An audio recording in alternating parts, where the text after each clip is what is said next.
Chapter 25. Pagbaba ko ng kotse ay palingalinga ako sa paligid. Nasa bandang dulo na ng Pangasinan itong lugar ni Manang Feli. Umarkila pa ako ng helicopter para lang mabilis na makapunta dito. Hindi na ako makapaghintay na makaharap muli ang matandang mayordoma. Marami akong gustong itanong sa kanya. Mga katanungan na gumugulo sa isip ko. At kung tama ang hinala ko ay makakatikim din siya ng galit ko. Bumuga ako ng malalim na hininga at hinubad ang suot na dark sunglasses.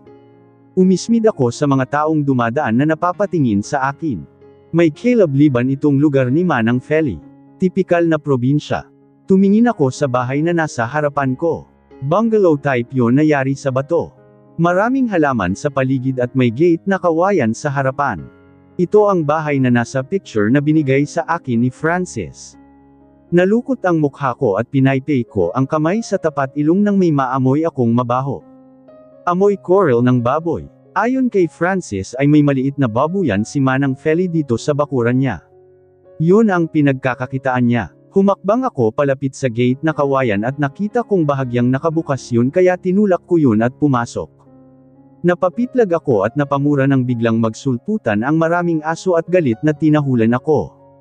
Shoo! Shoo! Taboy ko sa kanila, pero lalo lang nila akong tinahulan at ang iba ay lumalapit pa sa akin na parang gusto na akong sagpangin. Umatras naman ako. Maya-maya ay may lumabas na isang may edad na lalaki galing sa likuran ng bahay. May kalakihan ang katawan niya at malaki rin ang tiyan. May hawak din siyang itak na namukhang bagong hasa dahil kumikinang pa ang talam. Sinaway niya ang mga aso. Nagsitigil naman ang mga ito at bumalik kung saan man sila nanggaling. Doon lang ako nakahinga ng maluwag. Sino po sila? Tanong ng lalaki. Tumikim ako at tinaas ang noo. Nariyan ba si Feliciana Rosal? Kumunot ang noo ng lalaki. Si Ate Feli. Sino ba sila? Ngumiti ako. Pakisabi na lang sa kanya na dinadalaw siya ng dati niyang kaibigan sa Manila. Siguradong masusurpresa siya at matutuwa kapag nakita ako, nagliwanag ang mukha ng lalaki. Naku, may kaibigan palang mayaman si Ate Feli sa Manila. Pasok po muna kayo. Dito kayo sa terrace at tatawagan ko muna ang pinsan ko. Sige lang, Manong, sabi ko at humakbang paakyat sa terrace. Umalis naman ang lalaki at bumalik sa likod ng bahay. Tumingin ako sa bukas na pinto ng bahay. Akmang hahakbang ako papasok nang marinig ko na ang pamilyar na boses ni Manang Feli. Sino ba kasing bisita yan? Hindi sinabi ang pangalan, Ang sabi lang dati mong kaibigan sa Manila. Mayamang babae dahil maganda ang kotse sa labas. Maganda din. Parang artista. Narinig kong nasa likuran ko na sila Manang Feli. Ayan siya, ma'am, nandito na po ang Ate Feli ko. Antag sa akin ng lalaki. Dahan-dahan naman akong pumihit paarap sa kanila. Namilog ang mga mata ni Manang Feli namang makita ako na para ba siyang nakakita ng multo. Ma'am Claudia, matamis akong ngumiti sa mayordoma. Kamusta na, Manang? Iniwan na kami ng pinsan ni Manang Feli nang may tumawag sa kanya sa likod ng bahay. Kaya naiwan na lang kami ng matanda na hindi agad nakapagsalita. Halatang nabigla na makita ako. Kamusta na Manang Feli? Ulit ko sa tanong. Lumunok siya at pilit na ngumiti. Ma'am Claudia, naparito po kayo. Ano pong sadya nyo?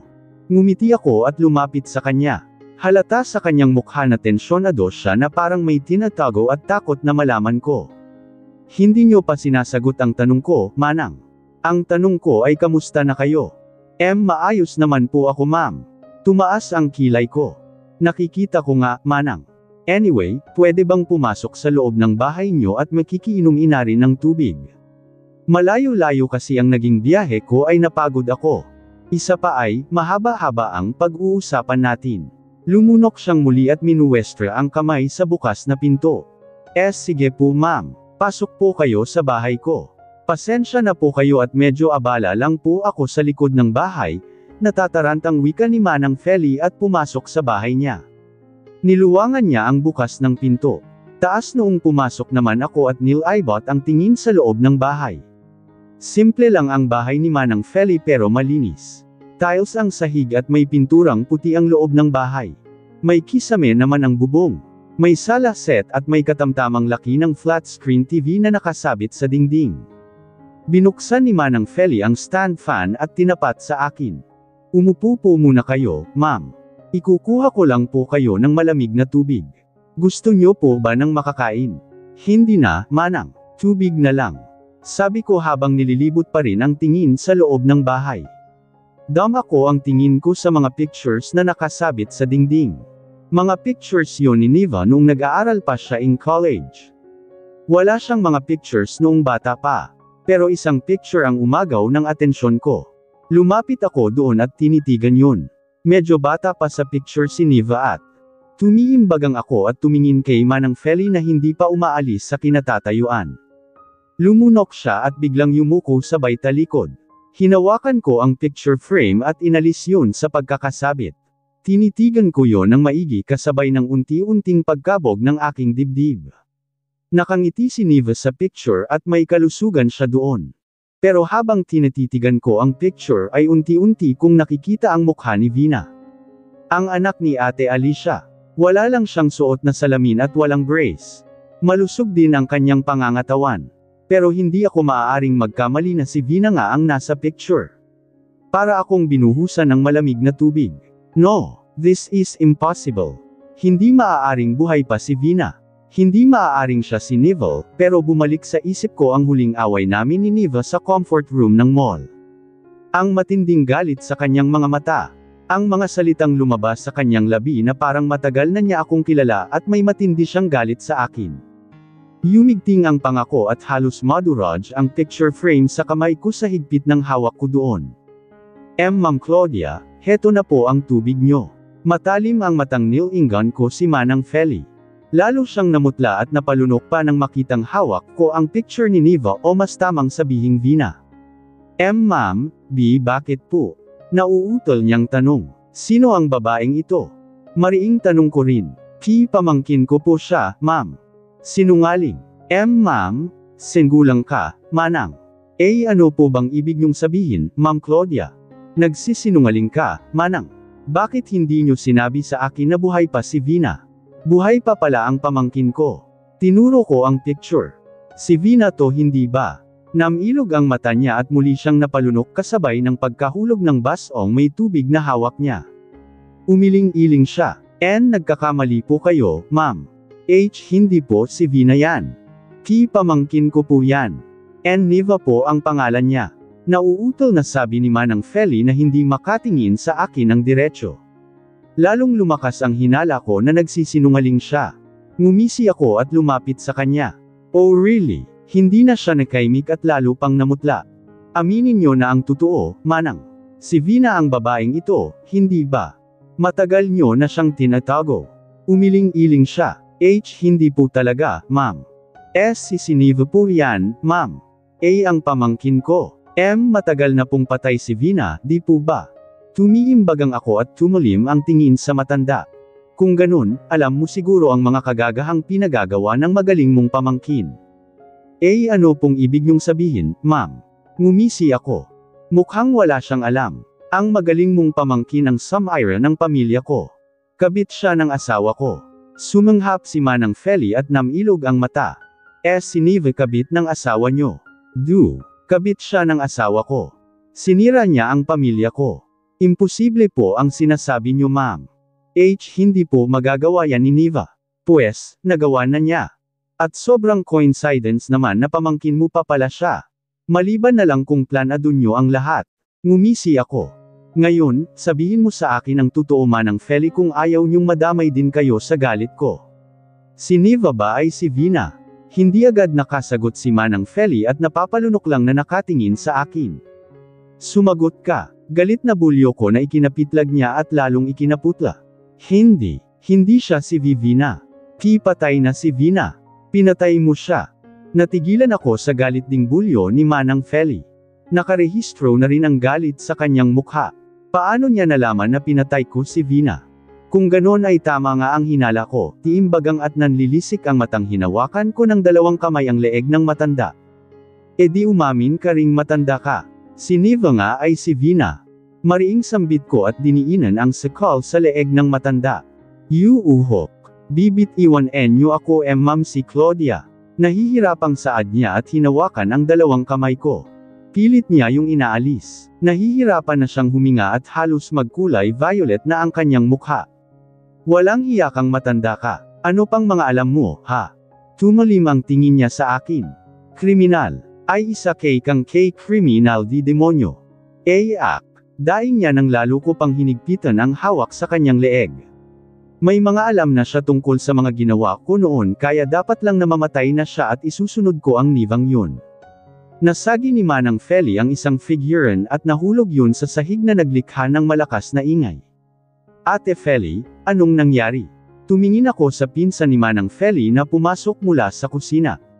Namilog ang mata niya. Hoy! Anong ginagawa mo kay Ate Feli? Sigaw ng lalaki sabay tutok sa akin ng matalas niyang itak. Agad ko namang binitawan si Manang Feli na napaupo sa sahig habang habol ang hininga. Umatras naman ako nang lumapit ang lalaki habang nakatutok pa rin sa akin ang matalim na itak. Tumalikod ako at tumakbo palabas ng bahay. Hoy! Bumalik ka dito! Sigaw ng lalaki pero hindi ako lumingon at patuloy lang na tumakbo palabas lalo pa at nakarinig ako ng ilan pang mga boses. Dali-dali akong sumakay sa kotse at binuhay ang makina. Lumingon ako sa bahay ni Manang Feli at napamura ako nang makitang lumabas ang 3 pang kalalakihan na may hawak na itak. Agad ko nang pinasibad ang kotse. Leche, may araw ka rin sa aking matanda ka. Nagpupuyos sa galit na sambit ko. Kung wala lang ang lalaking yun ay natuluyan ko na ang matandang yun. Pakialamera, pero paano niya nalaman na ako ang pumatay kay Vina? Paano napunta sa kanya si Vina? Paano nabuhay si Vina? Pinatapon ko siya sa dagat kaya paano siya nabuhay? Sunod-sunod na mga katanungan ang pumasok sa isip ko at hindi ko malaman ang sagot. Basta ang alam ko lang ngayon ay buhay si Vina at siya si Niva. Peste! Galit na sigaw ko sabay hampas sa manibela. Damn you Vina! Bakit nabuhay ka pa? Bakit bumalik ka pa? Ano? Para gumanti sa akin? Gaga ka? Akala mo ba ay kakayanin mo ko? Pues, ibabalik kita sa hukay na pinanggalingan mo. Sa galit ko ay tinulinan ko pa ang patakbo sa kotse. Babalik agad ako ng Manila para harapin si Niva. Mukhang wala pang alam si Marcus tungkol sa ugnayan naming dalawa ni Niva. Bago pa niya malaman ay dapat ko nang iligpit ang babaeng yun. Ayos ka lang Ate Feli. Tumingin si Feli sa kanyang pinsan habang himas-himas niya ang kanyang leeg. Ramdam pa niya doon ang mga kamay ni Claudia na mahigpit na samakaw sa kanya kanina. Kung hindi lang pumasok ang pinsan niya ay baka natuluyan na siya. Ayos lang ako, Aisong. Heto po ang tubig, Tiyang. Inabutan siya ng isang basong tubig ng kanyang pamangkin. Nanginginig ang kamay na kinuha niya yun at ininom. Unti-unti namang guminhawa ang pakiramdam niya. Ngunit naroon pa rin ang kaba at takot sa kanyang dibdib. Sino ba ang babaeng yun, Ate Feli? Akala ko ay kaibigan mo siya. Bakit parang gusto kanyang patayin? Tanong ni Aisong. Hindi ko kaibigan ang babaeng yun, Aisong. Isa siyang demonyong nagkatawang tao. Mariing sambit ni Feli. Nagtinginan mamon ang kanyang pinsan at mga pamangkin. Demonyo, anong ibig mong sabihin Ate Feli? Isang kriminal ang babaeng yun. Mamamatay tao. Just go si Niva. Kumabog muli ng husto ang dibdib ni Feli nang maisip ang alaga. Naalala niya ang sinabi ni Claudia kanina. Nagkita na sila ni Niva at ngayon ay sinisira ni Niva ang pamilya niya. Kabit ito ng asawa niya. Just go Niva anak. Naiiyak na sambit ni Feli sa pag-aalala sa kanyang alaga na tinuring na niyang anak. 11 years ago, tinupi ni Feli ang iniwang sulat ng yumao niyang amo na si Alicia. Nilukob ng lungkot ang kanyang dibdib. May ilang buwan nang pumanaw ang kanyang amo at ngayon lang niya nakita ang sulat nito na para sa kanya. Mukhang sinulat nito yun bago kitilin ang sariling buhay. Hinabili nito sa kanya ang nag-iisang anak dahil wala itong tiwala sa asawang kamakailan ay namatay na rin dahil sa isang aksidente. Lalo na wala itong tiwala kay Claudia, ang ampon na kapatid at kabit ng asawa. Pumikit si Feli at umusal ng dasal para sa yumaong amo. Nilagay niya sa kanyang bag ang sulat. Ipapabasa din niya ito sa kanyang alaga. Siguradong matutuwa ito sa iniwang sulat ng ina. Susan, dumating na ba si Vina? Antag ni Feli sa isang kasambahay pagpasok niya ng kusina. Hindi pa po dumadating si Ma'am Vina, Manang. Natigilan si Feli. Paanong hindi pa dumarating? Alas 4:30 na. Hindi ko po alam, Manang. Nasa labas pa po si Kuya David. Hay nako, mukhang nakalimutan na naman ni David na sunduin ang batang yun. Yang tao talaga na yan oh. Kailangan pang paalalahanan. Lumabas si Feli at pinuntahan ang driver na nasa garahe. Nag-text si Ma'am Claudia, Manang.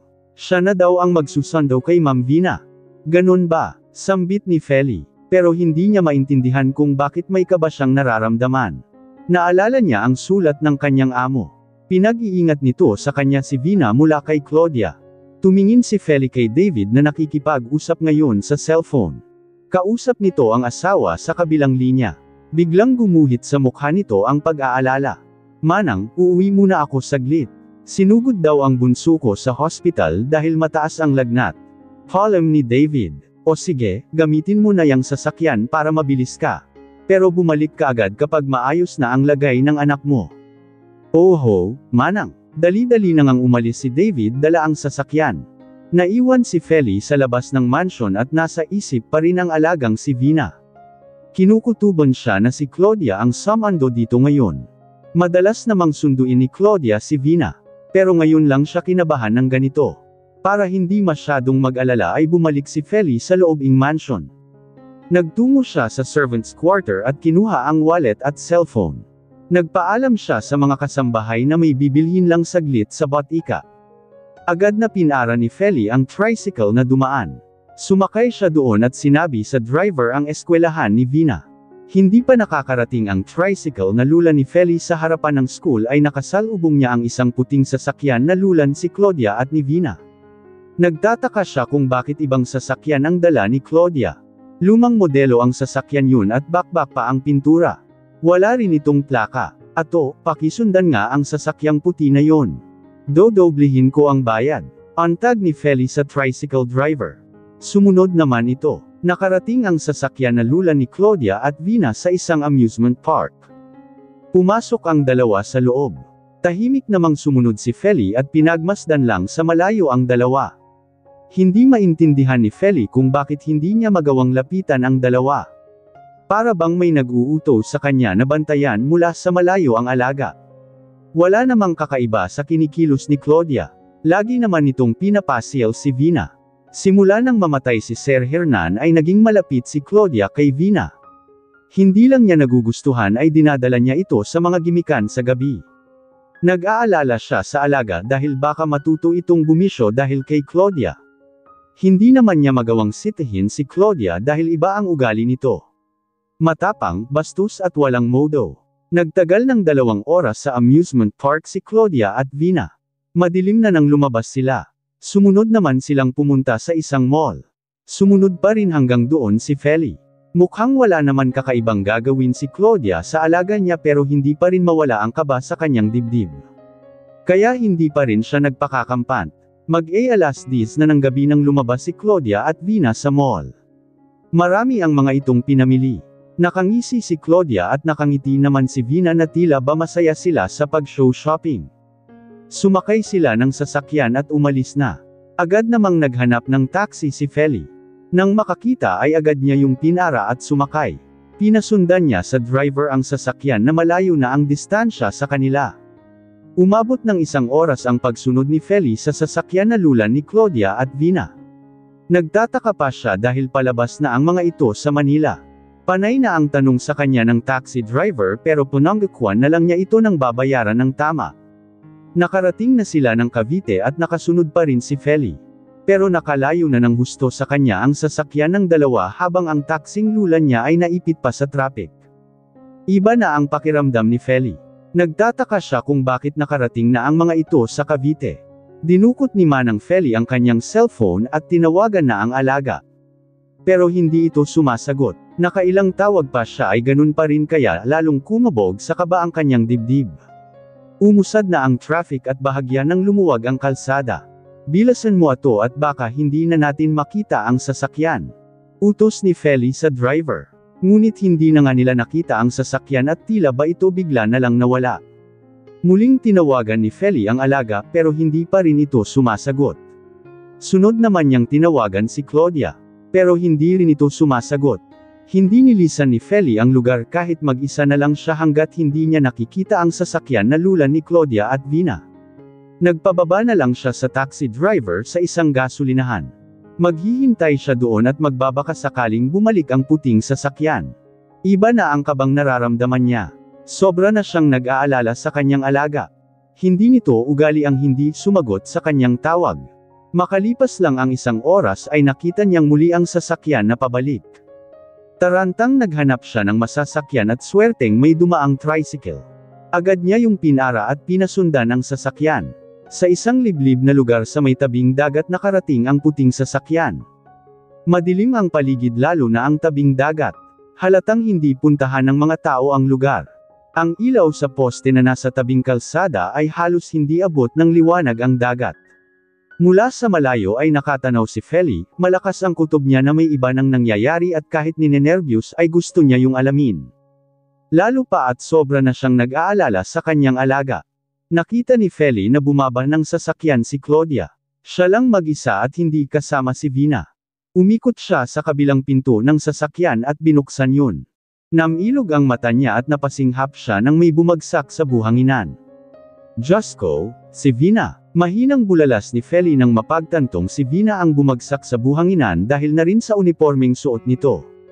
Wala itong malay at baka may ginawa si Claudia.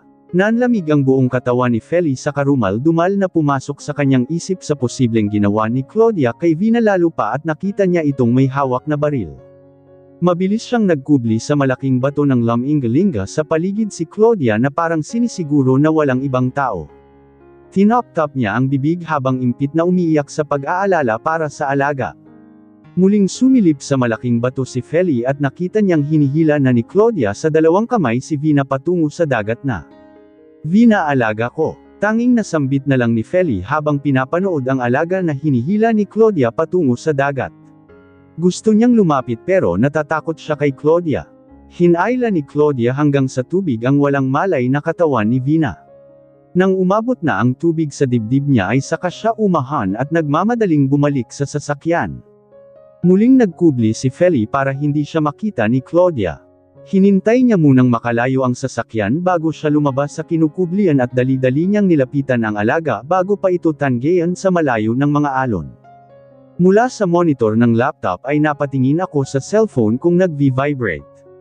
Nakita ko ang pangalan ni Nanay Feli. Hindi siya tumatawag ng ganitong oras dahil alam niyang 5/8 oras ng trabaho ko. Sinagot ko agad yun dahil baka may emergency. Hello po, Nay. Tuldok panipit. Bati ko kay Nanay Feli at inipit ang cellphone sa pagitan ng tenga at balikat habang tinitipa ang keyboard ng laptop. Niva anak, nasaan ka? Natigilan ako nang matonohan ang nanginginig na boses ni Nanay Feli. Narito po ako sa opisina, Nay. Bakit po? May problema po ba? Niva anak. Nay, ano pong problema? Nag-aalalang muli kong tanong dahil parang umiiyak na si Nanay Feli. Si Claudia pumunta siya dito sa bahay. Bulalas ko kasabay ng pagkabog ng dibdib ko. Pumunta siya dito. Kaaalis lang niya. Galit na galit siya at sinakal niya ako. Mabuti na lang at dumating ang tiyong Aisong mo. Niva anak. Alam na ni Claudia na ikaw si Vina. Napalunok ako at para akong binuhusan ng malamig na tubig sa sinabi ni Nanay Feli. Pero sa kabilang banda ay inaasahan ko nang malalaman ni Tita Claudia ang tunay kong pagkatao. Hindi nga lang ganito kabilis at kaga. Mukhang desperado na nga siya dahil pinuntahan pa niya si Nanay Feli at sinaktan pa. Hayop ka talaga, Tita Claudia. Hinuyam ko ang kamao. Nagising ang galit sa aking dibdib para sa tiyahing kriminal. Niva anak, Nay. Totoo ba ang sinabi ni Claudia, nakabit ka ng asawa niya? Anak, sabihin mo sa akin ang totoo. Si Marcus ba ay asawa ni Claudia? Kinagat ko ang labi at hindi agad makasagot. Tumayo ako at tumingin sa saradong pinto ng opisina ni Marcus. Lumapit ako sa glass wall at tumingin sa mga magtataasang building sa labas. Humugot ako ng malalim na hininga bago sumagot kay Nanay Feli. Opo, Nay. Sus Mariosep. Ano ba ang pumasok sa isip mo ay nakipagrelasyon ka sa asawa niya? Mapapahamak ka na naman sa ginagawa mo, anak. Kriminal yang si Claudia. Siguradong babalikan ka niya, lalo pa ngayon na alam na niyang ikaw si Vina at kinarelasyon mo pa ang asawa niya. Tumiimbagang ako. Alam ko po ang ginagawa ko, Nay. Handa po akong harapin siya. Hindi mo alam ang sinasabi mo, anak. Delikado si Claudia. Hanggat maaga pa ay lumayo ka na dyan at magtago. Sasamahan kita. Hindi na po, Nay. Ayoko na pong magtago. Haharapin ko si Tita Claudia. Matagal ko na po siyang pinaghandaan. Binabalik ko lang sa kanya ang ginawa niya sa pamilya ko. Sinira niya ang pamilya ko kaya sinisira ko rin ang pamilya niya. Gagawin ko ring impyerno ang buhay niya. Mariing wika ko. Narinig ko ang malalim na buntong hininga ni Nanay Feli sa kabilang linya. Niva anak, sobra na akong nag-aalala sa'yo ngayon. Kinagat ko ang labi. Nakokonsensya ako dahil nag-aalala siya. Pero wala nang atrasan ito. Inumpisahan ko at tatapusin ko. Huwag po kayong mag-alala, Nay. Kaya ko po ang sarili ko. Hindi na ako ang dating Vina na paslit at walang kalaban-laban sa kanya. Sweetie, lumingon ako kay Marcus. Sandali lang po, Nay. Palm ko kay Nanay Feli at binaba muna ang cellphone. Yes, love. Lumapit ako kay Marcus. Kumunot naman ang noo niya. Problem, sweetie? Tanong niya at hinaplos ang pisngi ko. Tumitig ako kay Marcus at ngumiti. Wala naman, love. Turnawag lang si Nanay Feli at nag-aalala pa rin kay Ante Val. Oh I see. Sabihin mo sa kanya na huwag na siyang mag-aalala. Safe si Ante Val. Isa pa ay hindi ko naman kayo pababayaan na dalawa. Pamilya ko na kayo. Yamakap ako kay Marcus at sumandig sa dibdib niya. Nakaramdam ako ng lungkot. Ngayong alam na ni Tita Claudia ang tunay kong pagkatao ay nalalapit na ring malaman ni Marcus ang lahat tungkol sa akin. Isang linggo na ang nakakalipas mula nang ibalita sa akin ni Nanay Feli ang tungkol kay Tita Claudia. Pero wala pang paramdam si Tita Claudia at tahimik lang. Alam kong may pinaplano na naman siya kaya lagi akong handa. Si Nanay Feli ay pinag-iingat ko din. Lagi na niyang kasama sa bahay sila Tiyong Aisong at ang mga pamangkin niya. Si Ante Val naman ay lagi kong pinapaalalahan na huwag munang maglalabas kung hindi kinakailangan. Nakikinig naman siya sa akin dahil may trauma pa rin siya sa nangyari sa kanya. Pero hindi pwedeng lagi kaming ganito na may takot sa aming dibdib. Ngayong alam na ni Tita Claudia na ako si Vina ay siguradong babalikan niya ako. Siguradong hindi na niya ako bubuhayin. Kaya nakapagdesisyon na akong sabihin kay Marcus ang buong katotohanan sa ugnayan namin ni Tita Claudia bago pa mahuli ang lahat. Mapatay man niya ako ay hindi pa rin siya magiging masaya. Ilang araw ko itong pinag-isipan. Si Marcus lang ang makakatulong sa akin. Bahala na kung magalit siya. Sweetie, nagangat ako ng tingin kay Marcus mula sa aking plato. Yes, love. Tipid siyang ngumiti. Ang tahimik mo. Halos hindi mo nagalawin ang pagkain mo, napayuko ako at napatingin ulit sa plato ko. Kaunti pa nga lang ang bawas ng steak ko habang kay Marcus ay halos nasa 1/4 na. Sorry love, nasambit ko na lang at dinampot ang kopitang may lamang tubig at ininom. Hindi mo ba gusto ang steak? May iba ka pa bang gustong kainin? O order ulit tayo? No, hindi na love. Ayos na sa akin itong steak. Pasensya na. Medyo wala lang akong ganang kumain.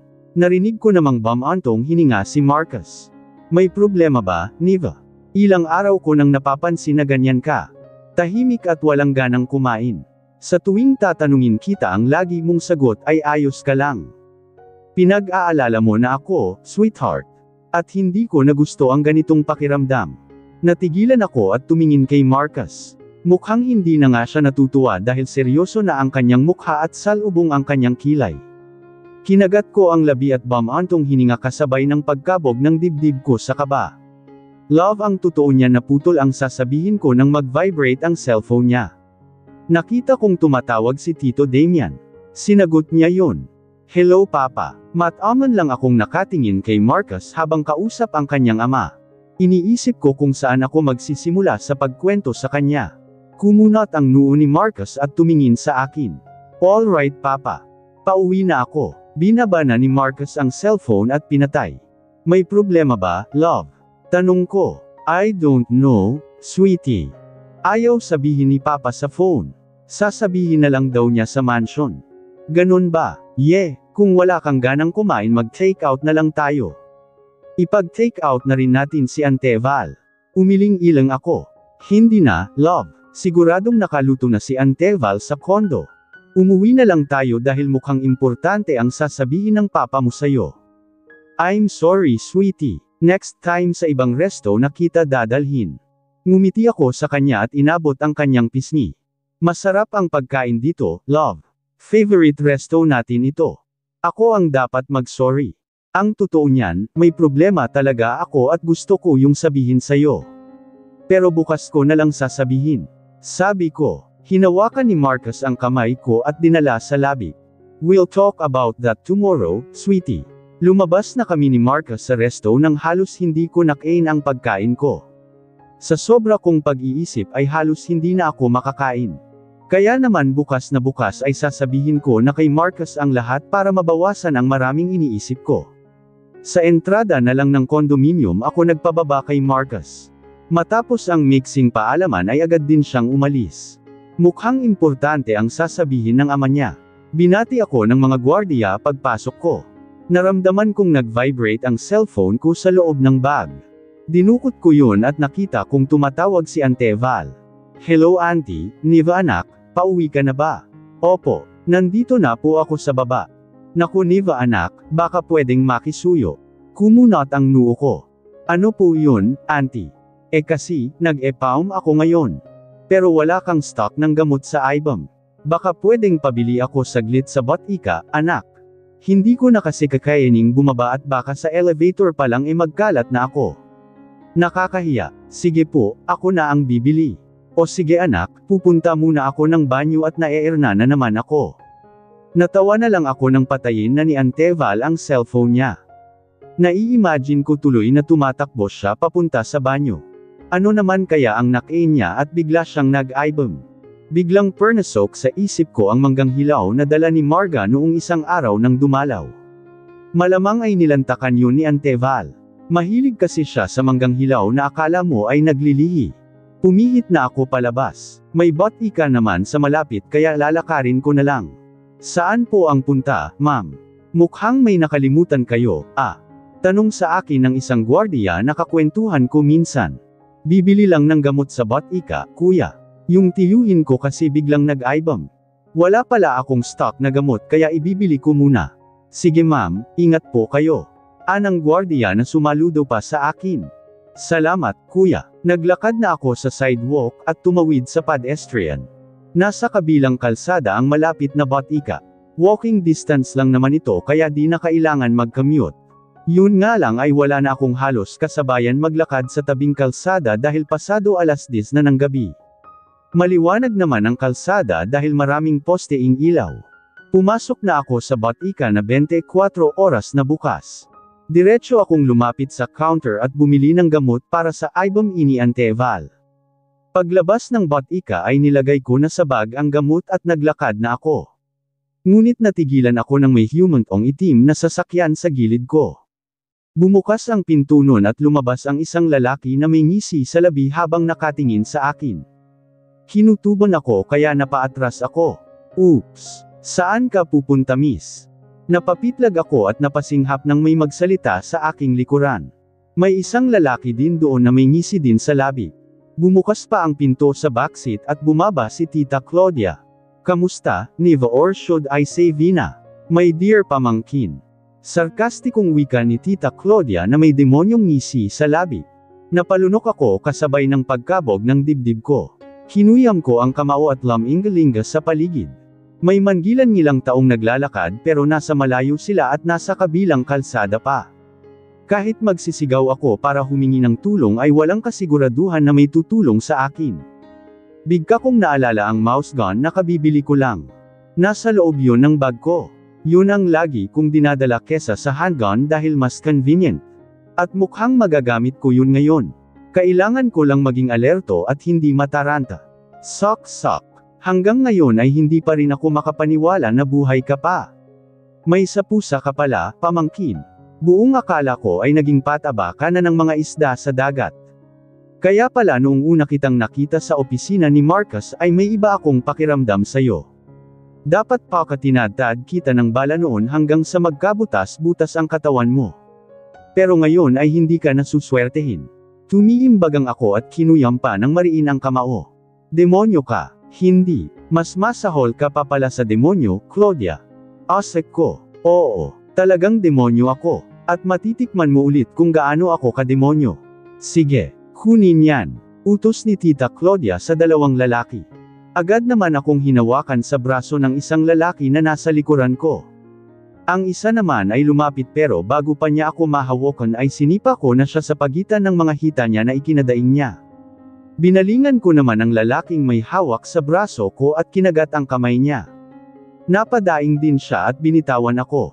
Kinuha ko naman yung pagkakataon at tumakbo ako habang dinudukot ko ang mouse gun sa bag. Habulin niyo. Dinig kong utos ni Tita Claudia sa dalawang lalaki. Alam kong maaabutan nila ako kahit tumakbo pa ako ng mabilis. Kaya pumihit ako paarap sabay paputok ng mouse gun sa taas at tutok sa kanila. Sige, humabol kayo. Kung gusto nyong taniman ko ng bala ang mga bungo nyo. Mariing turan ko. Natigilan ang dalawang lalaki na ilang hakbang na lang ang layo sa akin. Humakbang naman ako paatras. Malakas na malakas ang kabog ng dibdib ko. Pero pilit kong kinakalma ang sarili.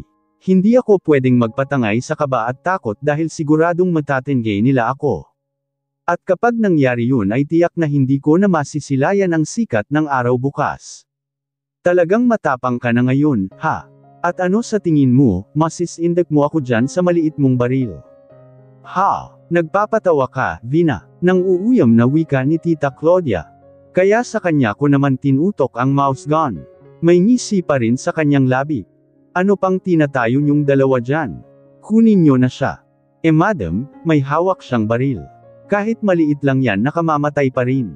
Saad ng isang lalaki na kinagat ko sa kamay kanina. Oo nga, madam. Saka marunong siyang humawak ng baril. Turan pa ng isang lalaki na sinipa ko naman sa gitna. May pag-aalinlangan sa mga mukha ng dalawang lalaki. Ngayon biglang pumasok sa isip ko na baka sila din ang pumasok sa bahay noon ni Anteval at nagpaputok sa kanya. Mga tanga, puro porma lang yan para matakot tayo. Ganun. Pinaputukan ko sa kaliwang braso ang isang lalaki at sa binti naman ang isa. Parehas silang napadaing at sinapo ang parte ng katawan na dineplisan ko ng bala. Punyeta, mura ni Tita Claudia at nakita kong may hawak na siyang baril. Kaya mabilis kong tinutok sa kanya ang mouse gun. Sige. Itutok mo. Sikmat ko sa kanya at nagpaputok sa gawin niya na ikinapitlag niya. Sa susunod ay ipuputok ko na yun mismo sa katawan niya. Natigilan si Tita Claudia na hindi na nagawang itutok sa akin ang baril na hawak. Unti-unting gumuhit ang galit sa kanyang mukha, ngumisi ako. Masarap sa pakiramdam na makita siyang helpless ngayon. Matagal na kitang pinaghandaan, Tita Claudia. Malas mo na buhay pa ako, pagbabayaran kita sa ginawa mo sa pamilya ko pati na rin sa ginawa mo sa akin. Ngumisi siya. Ha? At sa tingin mo magtatagumpay ka? Hindi pa ba tagumpay na matatawag na iniwan ka ng asawa mo para sa akin?